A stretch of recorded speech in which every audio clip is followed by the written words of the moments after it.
समाजों ने एक नियम बनाया कि लड़के रोएंगे नहीं। मन में तो आएगा इमोशन, रोना नहीं, दबा लेना है। और ये होते होते पीढ़ी दर पीढ़ी एक ऐसी नॉर्म बन गई कि लड़कों का रोना कमजोरी का लक्षण बन गया। अब तो घरों में क्या है, 2 साल का लड़का भी रोए तो क्या बोलते हैं मम्मी और पापा, तो लड़की है, तो बेटी है।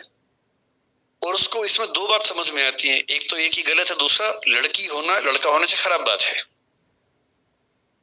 क्योंकि कोई लड़का रोए और आप कहे तो लड़की है, इस पे अंडरस्टूड है कि लड़की होना खराब बात है, लड़का होना अच्छी बात है। और धीरे धीरे लड़के सोचते हैं अच्छा मैं खास हूं, मुझे रोना नहीं है, रुलाना है। और फिर वो जिंदगी भर रोता नहीं है। और जितना नहीं, रुलाती महिलाएं भी कम नहीं है वैसे, वो तो मैंने मजाक में कहा, रुलाने वाला काम तो दोनों करते हैं। लेकिन लड़कों की मजबूरी है कि उनको समाज में ठीक दिखने के लिए अपने इमोशंस को बहुत मारना पड़ता है। अब जैसे समाज में इसकी जरूरत नहीं है, अब कौन सा भाला लेके शिकार करने जा रहे हैं, अब तो पुलिस है, सेना है, सब चीजें हैं। अब समय आ गया कि रेक्टिफिकेशन ऑफ इमोशंस हो और रोते हुए पुरुषों का सम्मान किया जाए। अब आपको फिर हंसी आ गई, देखिए इस बात पर। जब तक ये हंसी आती रहेगी मामला ठीक नहीं होगा। जिस दिन पुरुष के रोने पर हंसी आनी बंद हो जाएगी उस दिन मामला ठीक हो जाएगा। इसलिए आपका बेटा रोए, टोंट मत कीजिएगा, बस सिर पे हाथ रखना है, कंधे पे हाथ रखना है, रो ले आपके साथ। और हो सके तो साथ में खुद भी रो लेना है, 2 आंसू निकाल देने हैं। बेशक अकेले में ले जाओ उसको, दोनों बाप बेटा रोए साथ साथ, रो लीजिए। मैं वो गारंटी से कह रहा हूं, जितना हल्का उस दिन महसूस करेंगे उतना कभी नहीं करेंगे। सर आप बहुत बच्चों की इंस्पिरेशन है, बहुत बच्चे आपसे पढ़ते हैं, बट आपकी इंस्पिरेशन कौन है? कभी सोचा नहीं इस तरह से मैंने। लेकिन हाँ, अगर मैं थोड़ा, मेरे पिताजी मेरी इंस्पिरेशन है, माँ भी हैं, अलग अलग वजहों से। पिताजी बड़े मस्तों वाला टाइप के आदमी हैं, इसलिए हैं। माँ बहुत पूरा परिवार कैसे संभाल के रखूं उस नेचर की थी, तो उस वजह से है। बाकी अगर मैं देखूं तो इतिहास में जाऊं तो बहुत सारे फिलोसफर्स, बहुत सारे सोशल थिंकर्स हैं। महावीर जी भी एक हैं, डॉक्टर अंबेडकर जिनके भवन में आज हम बैठे हैं वो भी हैं, महात्मा गांधी भी हैं। मैं इंस्पिरेशन तुरंत ले लेता हूं जैसे मिलती है। जैसे प्राची नाम की बच्ची ने एक अच्छा काम किया, मैं तभी इंस्पायर हो गया उसी से। मैं तो ढूंढता रहता हूँ, कोई कुछ भी अच्छा करे मैं तुरंत इंस्पायर हो जाता हूँ। तो ऐसी लिस्ट बनाऊंगा तो कई हजार नाम निकलेंगे उसमें। लेकिन मैं बहुत इन्फ्लुएंस किसी एक व्यक्ति से नहीं हूं, बहुत लोगों से अलग अलग हूं। मेरा एक लास्ट क्वेश्चन, उसके बाद विल ओपन टू पब्लिक। बचपन का जो विकास आज के डॉक्टर विकास कीर्ति से मिले तो क्या उसको बोलना चाहेगा? मतलब वो मुझे क्या बोलेगा या मैं उसे क्या बोलूंगा? वो आपको क्या बोलेगा? आप तो, वो मुझे बोलेगा यार तुमसे उम्मीद तो नहीं थी इतनी। वो तो ये बोलेगा। और मैं उसको बोलूंगा यार थोड़ा सा बचपन में साइंस पढ़ ली होती तो और अच्छे होते, थोड़ा सा म्यूजिक पे हाथ साफ कर लेते तो और बेहतर हो जाते। मेरे जो रिग्रेट्स हैं उसमें ये कि मैंने स्कूल में साइंस ठीक से नहीं पढ़ा, और म्यूजिक मेरे पेरेंट्स ने खूब कोशिश की सिखाने की, पर मैंने सीखा नहीं। तो मुझे लगता है कि वो 2 चीजें मैं अब कर रहा हूँ, अब करूंगा। अभी कौन सा समय खत्म हो गया, अभी तो है समय।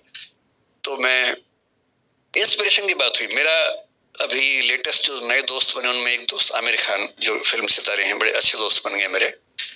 कुछ दिन पहले हम लोग साथ बैठे थे, उन्होंने बड़ी सुंदर बात बताई। उनकी उम्र 59 साल भी हुई है, 14 मार्च को उनका जन्मदिन था, मैं उस दिन वहीं उनके घर पे था। वो आदमी आजकल म्यूजिक सीख रहा है, रोज शाम को एक टीचर आती है सिखाने के लिए म्यूजिक, वो म्यूजिक सिखाती है, वो सीखता है। मैंने कहा यार कमाल के आदमी। मैंने उससे कहा कि मैं भी सीखूंगा अब जाके। तो जो बचपन में नहीं कर पाए अब कर लेंगे, ऐसा क्या है। साइंस में आजकल पढ़ रहा हूँ, म्यूजिक भी सीखेंगे, हम तो सब कुछ करेंगे जब तक जिंदा है, कुछ भी क्यों छोड़े। सीखने की कोई उम्र नहीं होती, जब चालू करो तब सवेरा।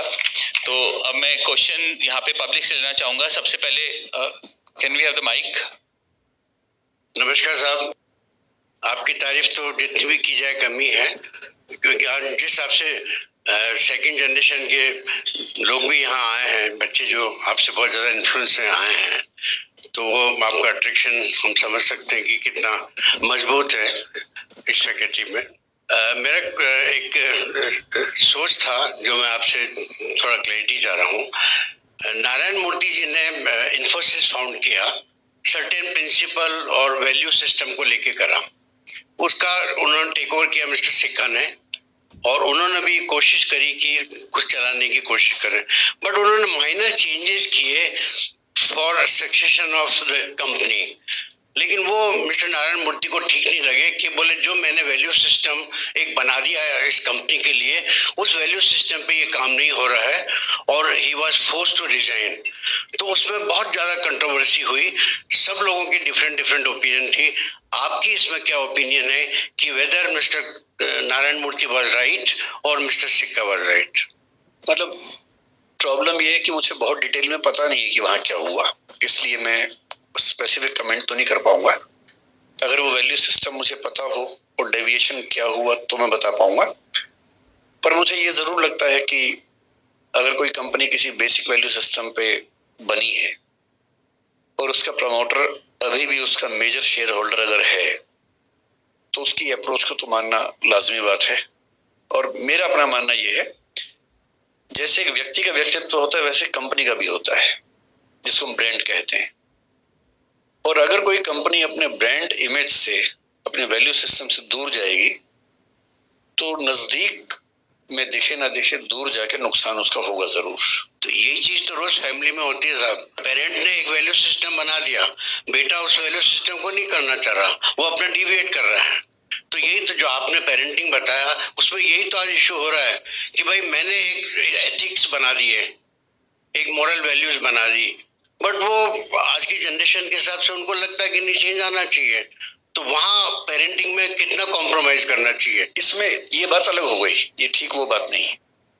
फादर ने वैल्यू सिस्टम बनाया, मतलब पहली बात तो फादर मदर ने मिलके बनाया तो ज्यादा अच्छा है, केवल फादर बनाई अच्छी बात नहीं है, दोनों मिलके बनाए तो ज्यादा अच्छा रहता है। अब मैं इसमें सारी अच्छी बातें नहीं बोलूंगा, जैन समाज की अच्छी बातें मैंने खूब बोली, मैं कुछ बुरी बातें बताऊंगा। सर एक चीज मैं वो जो बोलना चाहेंगे उसमें मैं ऐड कर देता हूँ, जो बेसिकली हमारे यहाँ का जो कहना चाहेंगे जनरेशन गैप और कम्युनिकेशन गैप, जनरेशन गैप और कम्युनिकेशन गैप। मैं उस पे आने से पहले एक बात आपको बताता हूँ। जैन समाज के जो स्टेटिस्टिक्स आप पढ़ेंगे बहुत इंटरेस्टिंग है। बहुत कम संख्या, रिसोर्सेज बहुत ज्यादा, उद्यमशील व्यक्तियों की आबादी सबसे ज्यादा है, पर कैपिटा इनकम में जैन समाज भारत का सबसे अग्रणी समाज है। पढ़े लिखे लोगों में 94% से ऊपर जैन लोग हैं, जो भारत के किसी भी धर्म से ज्यादा है। ये बात भी सही है। दो और फैक्ट्स हैं। एक पॉपुलेशन होती है कार्यशील जनसंख्या, वर्किंग पॉपुलेशन। वर्किंग पॉपुलेशन में पुरुषों में जैन समाज भारत के किसी भी धर्म से आगे है, और महिलाओं की वर्किंग पॉपुलेशन में परसेंटेज में जैन समाज भारत में सबसे पीछे है। इधर भी टॉप पे है, उधर भी टॉप पे है। और हमें अपने समाज को समझने के लिए केवल तारीफ नहीं सुननी है, ये भी देखना है कि हम कहाँ पीछे हैं। तो मैं जो कहना चाह रहा हूं, परिवार का वैल्यू सिस्टम पहली बात तो केवल पुरुष क्यों बनाए, पुरुष महिला मिलकर बनाए, अपने बच्चों को समझाएं, सिखाएं। जो डाउट है, एक शब्द वैल्यू है, एक नॉर्म है। डाउट वैल्यूज पे नहीं आता है, डाउट नॉर्म्स पे आता है। आपने कहा कि बेटा अहिंसा एक मूल्य है, बच्चे ने कहा ठीक है बाबा अहिंसा एक मूल्य है, लेकिन उस अहिंसा को फॉलो करने के लिए आपने जो तरीके बनाए वो नॉर्म है, वो वैल्यू नहीं है, वो नॉर्म है। जैसे आप कह सकते हैं कि हम सूर्यास्त के बाद भोजन नहीं करेंगे क्योंकि कोई कीड़ा आ सकता है, मुंह में जा सकता है, जो प्राचीन काल में होता था। लेकिन एक पीढ़ी कभी आके बोलेगी अपने पेरेंट्स से कि पापा उस समय लाइट नहीं थी, अब तो लाइट है, ट्यूबलाइट जला के हम देख सकते हैं कि कोई कीड़ा नहीं आया। तो जिस समय नियम बना और आज के समय में क्या अहिंसा के मूल्य पर रहते हुए भी हम थोड़ा सा लेट नहीं खा सकते हैं? मूल्य तो वही है, नॉर्म चेंज हुई। फिर मान लीजिए कल को जो समस्या आएगी हमारे परिवारों में, मैं शाकाहारी व्यक्ति हूं, मेरे परिवार में सब लोग शाकाहारी नहीं है क्योंकि अपनी अपनी चॉइसेस हैं। मैं शाकाहारी हूं और मरते दम तक शाकाहारी रहूंगा क्योंकि मेरी चॉइस वही है। कल को मान लीजिए कि शाकाहारी परिवारों में कोई बच्चा ये कह दे कि पापा मैं तो अमेरिका में रहता हूँ, मेरे सब दोस्त नॉनवेज खाते हैं, मैं नॉनवेज तो नहीं खाऊंगा क्योंकि मैं अपने परिवार के मूल्यों का सम्मान करता हूँ। पर बायोटेक्नोलॉजी की मदद से आजकल आपको शायद पता भी होगा, वेज चिकन आ गया है। वेज चिकन, उसमें कुछ नॉनवेज नहीं है, वेजिटेरियन चीजों को मिला के चिकन जैसा बना दिया है, टेस्ट भी चिकन जैसा है। अब कल को हमारे परिवारों में जब कोई बच्चा ये कहेगा कि मैं वो खाना चाहता हूं, तो फिर सवाल उठेगा कि ये वैल्यू की लड़ाई है या नॉर्म की लड़ाई है। मेरा मानना ये है कि हर पीढ़ी को ये समझना पड़ेगा कि अगली पीढ़ी के समय चीजें बदल जाती हैं। हम उन्हीं से ये उम्मीद ना करें कि वो हमें फॉलो करें, थोड़ा हम भी समझें उनके हिसाब से कि दुनिया कितनी आगे बढ़ी है, तो संवाद होगा, अच्छा रहेगा। जय जिनेंद्र, डॉक्टर विकास। मेरा क्वेश्चन थोड़ा अलग है, not related to anything of this. मैं पहले किताबें बहुत पढ़ता था और रेगुलर पढ़ता था, लेकिन लास्ट 5-7 साल 8 साल से ऐसा हो गया भी किताबें पढ़ते हैं, कुछ मैसेज आ जाता है, उसको रख देते हैं। तो बुक्स को वापस बेटर वे में पढ़ने का कोई तरीका आप बताओ, क्योंकि आप इतना पढ़ते हो, इतना सब कुछ करते हो। कि मेरे पास किंडल भी है, लैपटॉप में भी किंडल है, सब जगह है, लेकिन वो नहीं कर सकता। फिजिकल बुक से कैसे पढ़े प्रॉपरली?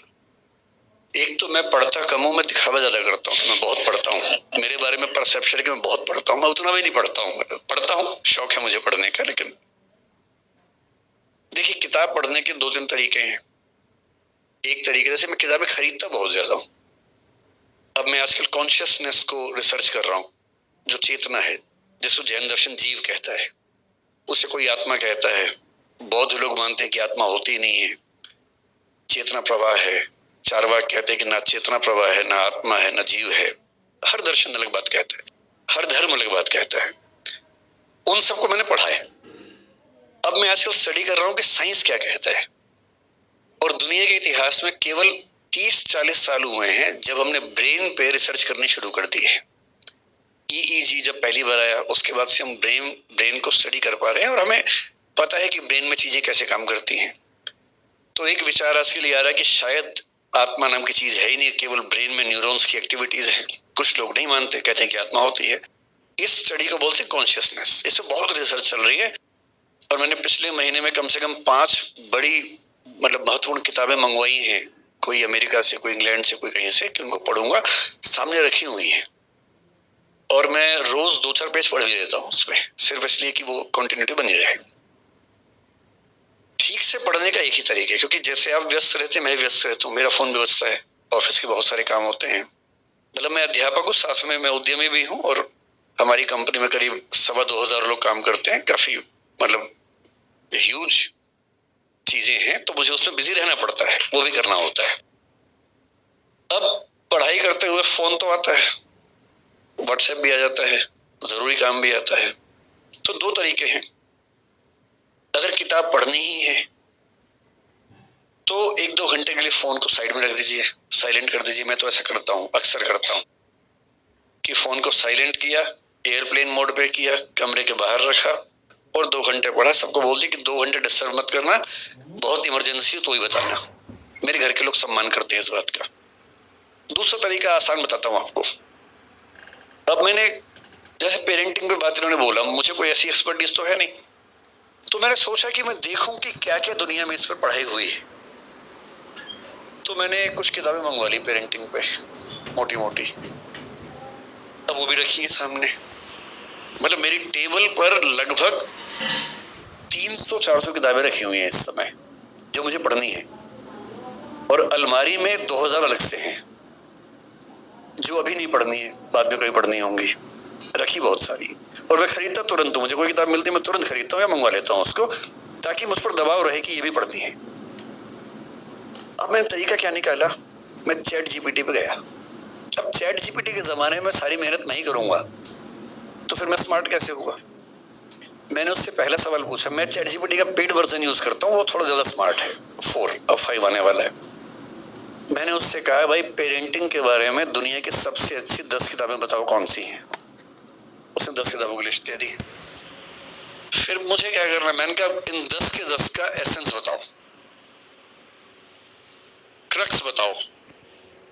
फिर वो बेचारा मेहनत करता रहा 5-7 मिनट तक, 10 की 10 किताब को मैंने लिख भी दिया कि 1000 से 2000 शब्दों में हर किताब का चाहिए। 1 से 2000 शब्दों में हर किताब का क्रक्स उसे बता दिया।